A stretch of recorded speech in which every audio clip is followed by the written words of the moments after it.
अलैकुम। उम्मीद करना सारे भैन भरा वाल ठीक ठाक हो।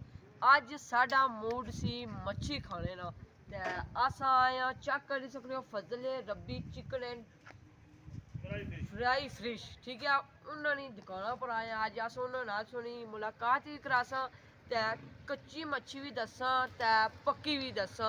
इंशाअल्लाह कच्ची भी उन्होंने को लभनी है ते पक्की भी लभनी है। ते खास गल एक कि सरसों ने तेल च मच्छी तैयार की जानी है। खरेटे बाजारा कुदरे सरसों ने तेल च मच्छी नहीं तैयार हो लगी।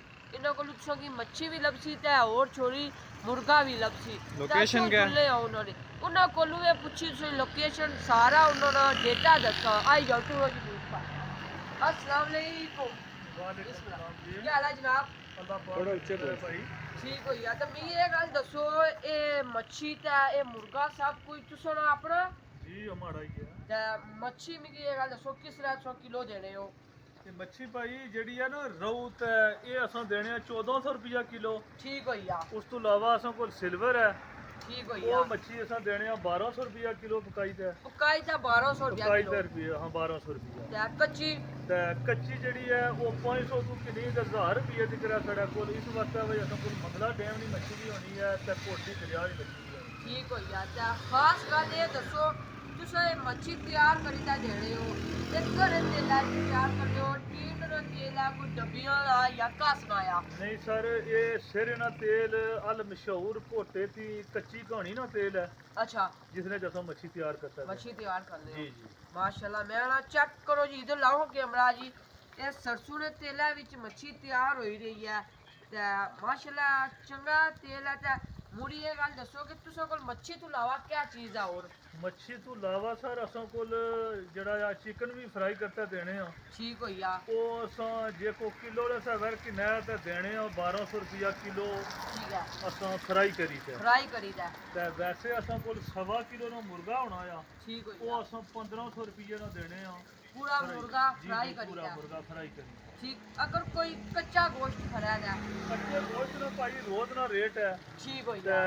वो जिसरा बाजार नालों असां रेट मुनासिब होना है तो फिर बड़ी गल ये होनी है कि साढ़े गोश्ता की सफाई जी है उसने एक अपना म्यार है। माशाल्लाह सफाई माशाल्लाह दिसनी है जी। इसलिए भी सफाई चेक कर इधर लाओ जी। जिस चीज़ पर मच्छी धरी भी है गोश्त तैयार होना उस फट्टे पर लाओ। माशाल्लाह साफ सुथरा माहौल है इन्हों को। तो बाजार ने नालू 10-20 रुपये हमेशा गोश्त इन्हों को सस्ता लगती है गल। जी जी हूँ तुस अवाम तुसों की तकनी है इन्हों की अपना कारम कराओ तुसों शाप करी जगह पर है।